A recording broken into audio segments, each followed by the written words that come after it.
What's going on, guys, and welcome to Rants Red Talk, where we discuss all the topics you send through to me online. And yo, obviously there's no football on, but we've been keeping busy. Big up everyone that's been tuning into the live streams every day, 12 o'clock and in the afternoon and 9 p.m.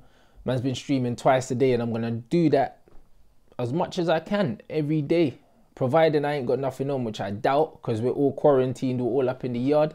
I'm going to continue that. The interaction's been sick. Make sure you follow the Twitch as well, because then I'll be able to play the games with the sound in the background. So big up everyone that's been tuning into the live streams, supporting the thing, and everyone that's been watching my uploads as well.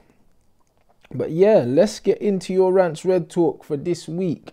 The first one is from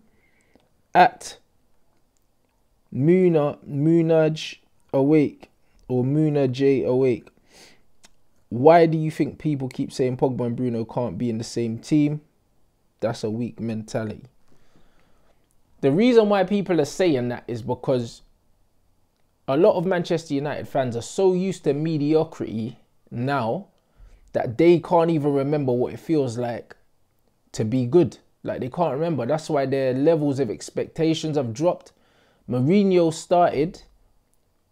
was the beginning of lowering expectations and putting the bar on the floor to the point where people just expected to lose and they were okay with losing. Under Moyes, it wasn't okay to lose, bruv. That's why Moyes got sacked. The United fans still had that hunger in them. Do you know what I mean? But as the years went on, it started to be all right to lose. Even LVG's record against the top six was good, like. Do you know what I mean? And then under Mourinho, man just got used to losing games, and he talked down the squad so much. That's what it was. LVG didn't talk down the squad like that. Even though Mourinho won a couple trophies, some people might say, he talked down the squad so much. I need this, I need that. These players aren't good enough. Throwing players under the bus left, right and centre. And the fans got on board and just started throwing players under the bus to the point where these men are actually going on like the players are worse than what they actually are. Like, I was laughed at when I said, right, with the squad that we have, we should be finishing in the top three. But I meant it, bruv. Because in terms of ability, our squad's not that far off in terms of ability. But the fact is, they're a young squad. They need coaching. So, at the moment, I think that these guys are just so used to mediocrity that they're thinking, why can't we have two world-class players in the same team? When, back in the day, we used to have 8. Do you know what I'm saying? When you look at the 2008 winning team, yeah, you can't tell me that Van der Sar wasn't world class. You can't tell me that Evra wasn't world class. You can't tell me that Vidic and Ferdinand weren't world class, bruv. That's already 4 of our back 5, bruv. Gary Neville weren't world class for me. Do you know what I'm saying? Michael Carrick, world class baller, blood.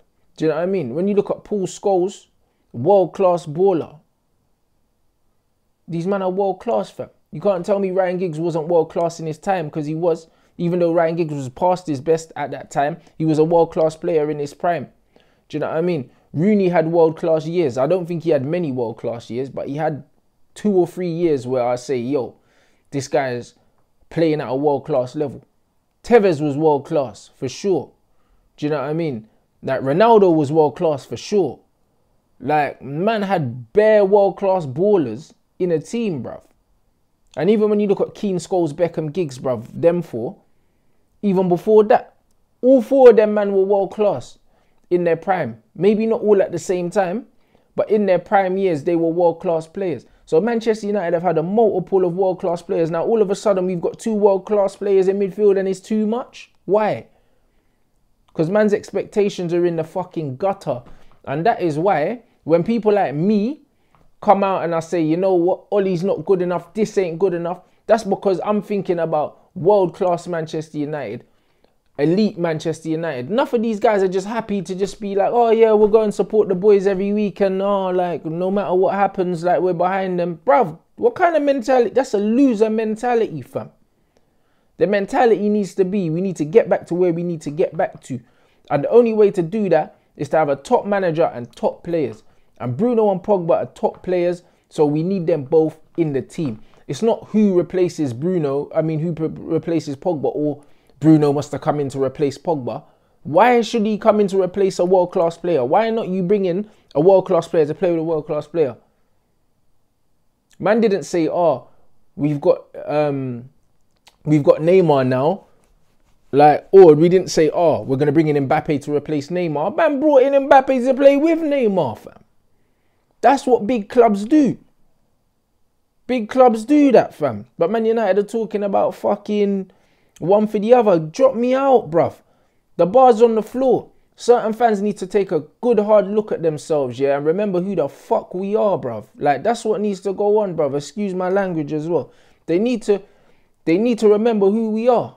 It's not good enough, bruv. Do you know what I mean? So, of course, they can both play together. And if you don't believe that, yeah, then you need to give your head an absolute wobble, guys. Let me know what you think in the comment section. Anas_488, do you think Carrick would have been rated higher or even had a higher ceiling if played in a different country due to the Prem being quick for him in order to play a more creative, elegant way? The Prem wasn't too quick for him because he mastered the Prem and he won the title, blood. Do you see what I'm saying? It wasn't too quick for Michael Carrick. The difference is, yeah, the English mentality was too slow for Michael Carrick. So because of that, they don't realise how good Michael Carrick was at the time when he was playing. That's all that happened. Like, man were like, oh, Paul Scholes was way better than Michael Carrick. He wasn't, bruv. I got news for man that thinks Scholes was way better than Carrick. He was not. The difference is, yeah, not only are they two different types of players, yeah, but Paul Scholes was better at like two-touch short games because Paul Scholes was a short guy, low centre of gravity, and he just quick tick it, tick, tick, tick, tick, tick. Michael Carrick was better at distributing the ball either side with both feet, reading the game, stepping in, intercepting tackles, all of that. The only reason why Michael Carrick, yeah, didn't get the respect he deserved was because, one, the English game hadn't really developed and appreciated a player like him, and two, he didn't score a lot of goals. And in football, they always remember the guys that scored the goals. And because Scholes scored so many spectacular goals or long-range strikes and that, Paul Scholes was known as this goal-scoring midfielder. Even though on paper, he never scored that many goals from midfield per season. But he scored some belters, innit? So people fell in love with Scholes because he bagged goals. But actually, Paul Scholes couldn't tackle. He wasn't good in the air. Do you know what I'm saying? Like, there were different aspects to Paul Scholes' game that he didn't have, but he had the tenacity. He would kick people and get stupid yellow cards. Michael Carrick was a cultured baller, fam. And because Michael Carrick was cultured like that, the English, their mentality, because he wasn't a bulldog, players like fucking Scott Parker were getting played ahead of him. Imagine that, Scott Parker, bruv. Dead baller. Even in his prime, he was crap. But he was getting picked ahead of Michael Carrick. Because Carrick didn't fit a certain mould, fam. That's why when man like Scholes was way better than Carrick. Nah, Carrick was world class, bruv. Carrick was world class, bro. He came in and he took that number 16 shirt off Roy Keane's back, bruv, and gave man a Premier League title, bruv, and a Champions League. He's a baller. Do you know what I'm saying? So, man disrespect Michael Carrick. He's one of the most underrated footballers, yeah, in modern day history, bruv, in England. Him and James Milner, fam. Like, them two man get disrespected. And honestly, if they were any other nationality, man would be respecting them. These are facts. These are not my opinions. Anyone that actually watched Michael Carrick was a baller. And in this current team's dying out for a deep-lying playmaker. Michael Carrick all day, bro. Not Scholes. Because Scholes in his prime wasn't a deep-lying playmaker. Scholes was a box-to-box. That's why he scored that many goals, bro. Scholes started to drop deep and dictate the play later on once his legs went. But Michael Carrick was the guy, bro. Let me know what you think in the comment section, guys. Otengo Ted says, would it be clever to keep Sanchez knowing we have a Garlo? And would signing Sancho make Sanchez a squad player? I'd keep Sanchez anyway. Do you know what I mean? Just because he's a brilliant squad player to have. Bro, imagine, yeah, knowing that you've got Alexis Sanchez on the bench to come on, bro.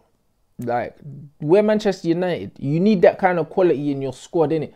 Yeah, he hasn't had a great last 18 months. But I tell you what, yeah, he still plays well for his country. There's still a player in there. I was saying it to Flex as well on the show. There's still a player in there. when man are putting in good performances for one team and not the other, I have to question the tactics and I have to question the capacity in which they're used, innit? I have to, because Alexis is definitely not as good as he used to be, but I do not believe for 1 second that he's a finished player, like he's got nothing to offer, because he's showing for his country that he's got plenty to offer, just not for us. So I think that we need to find a way. If we're not going to sell him, we have to find a way of accommodating him and getting the best out of him. And I think that it is in that striker position.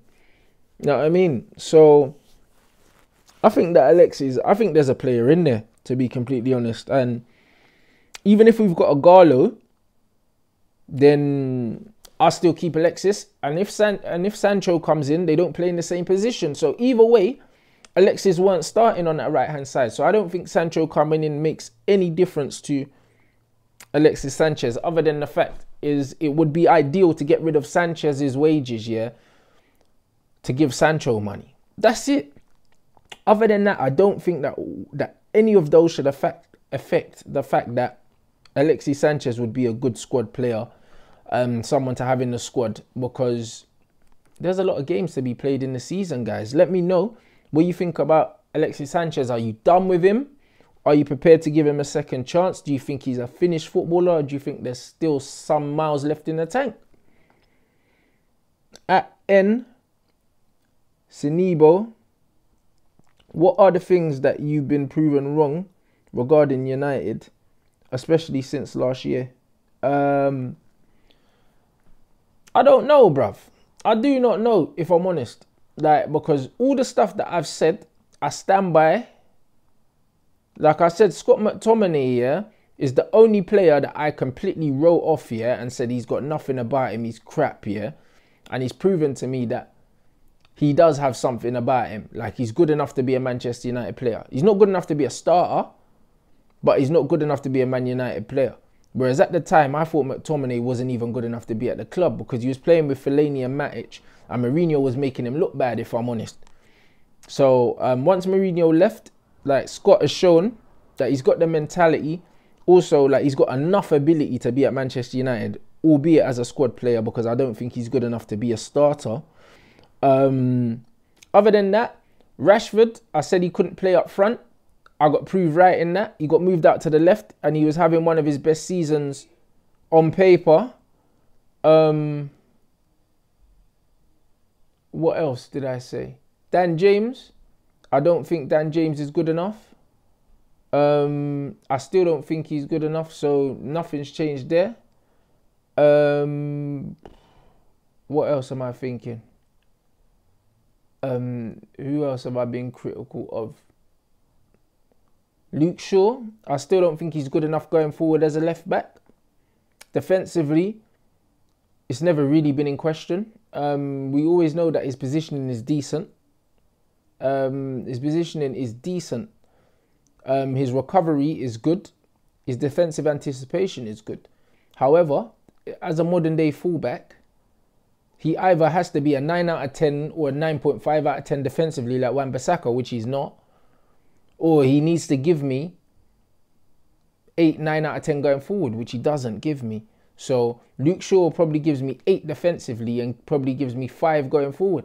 Wan-Bissaka's more effective going forward than Luke Shaw. And Wan-Bissaka's the defensive fullback. Do you know what I mean? So, yeah. Like I said, he wasn't good going forward. I still think he's not good going forward. I think that left centre-back is his best position. Left centre-back in a free. So, I don't think I was proven wrong there either. We've just seen an adaptation. But he's still showing the weaknesses in his game that I first saw. Same goes for Marcus Rashford. He can't hold the ball up. He can't play quick. His decision-making is not very good. And that hasn't changed either. But when he's playing on the left where he can get his head up and play facing the goal, him holding the ball up isn't an issue because it's not a part of the game that he has to do.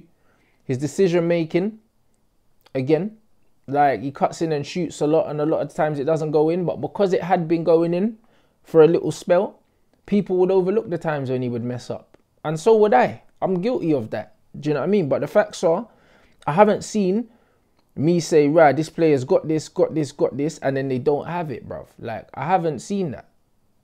I haven't seen that. So when I'm looking at it, like, I still stand by what I said about Rashford. I still think that he's overrated by our fans and a lot of people's fans. I think he's a good footballer, but I don't think he's a great footballer. Do you know what I mean? And I think that the penalty stats are definitely getting people forgetting all the bad games that he's had and the ineffective games that he's had. And he's still learning his trade, and he will improve some more, but right now he's not there. Do you know what I mean? And I think that the stats are making him look better on paper than he actually is. I think Luke Shaw, attacking wise, is useless. He still needs to lose a bit of weight and become more dynamic going up and down. Because right now, it's all well and good being a good left centre back, but we're not going to play that formation going forward. And as a left back, you're not effective enough. And yeah, Dan James, I just don't think he's good enough. Like, at best, he's a squad player at Manchester United. And I would argue that he's not even good enough to be a squad player at Manchester United, because actually, I think that our players in our academy, like our Angel Gomez's and that, are more talented than him. I genuinely do. And I think the only thing separating them is pace. So yeah, if there's anything that I've missed out and you want to remind me on, that you want me to explain, my takes on certain players or whatever, then let me know. But so far, yeah, I don't think I've been wrong on anything, and I still think Ollie's not good enough, and that will not change.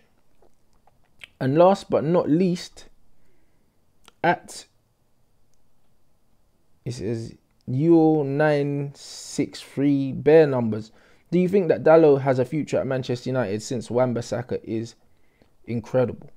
And this goes back to what I said about Bruno Fernandes and Paul Pogba. Just because Wan-Bissaka's good, why can't we have two good right backs, bro? Why not? Man City got two good left backs, two good right backs, two good right wingers, two good left wingers, but we can't have two good right backs. He has a future at Manchester United. His future might not be as the starting right back, but why can't our second right back be brilliant? Why can't it be? Why can't we look to have the squad depth of a Real Madrid or a Bayern Munich or a Barcelona? Why can't we look to have that squad depth? Why does it always need to be our one good player in each position, and then after that, manage anyone? Do you know what I mean? Why can't we have that, guys? I think that that's what we should be aiming to have. So with that in mind, Dalot definitely has a future. He's a different type of right back to Wan-Bissaka as well. He's more attacking. And sometimes you need that. Against certain teams, you might decide to go for the attacking right back because you wanna double up on that flank. Do you know what I mean? You want to overload certain teams. And then against certain teams, you might want to go for a more defensive approach. Like, why not have the option of having both of them? I think that his future is very much safe. I think he's a brilliant player. And he's still young as well. I think he just turned 20, bruv. Like, I saw the other day, it was his birthday, and I couldn't believe how young he was. It's either he just turned 20 or 21 years old. The guy's a kid. So Wan-Bissaka's got a massive future at the club. I mean, not Wan-Bissaka. Dalot's got a massive future at the club. Let me know your thoughts on those topics. That was your Rants Red Talk, guys. Make sure you smash the like button if you haven't already. Make sure you sub to all the socials. I'm going to add my Twitch in there as well, guys. I'm going to start streaming on there so you can get the full gaming background as well. And you lot can join the journey during lockdown, bruv. As I said, Florentino, a.k.a. Quarantino Perez, bruv. Do you know what I mean? Man's out here gaming. So, big up for your support. And man will catch you in a bit.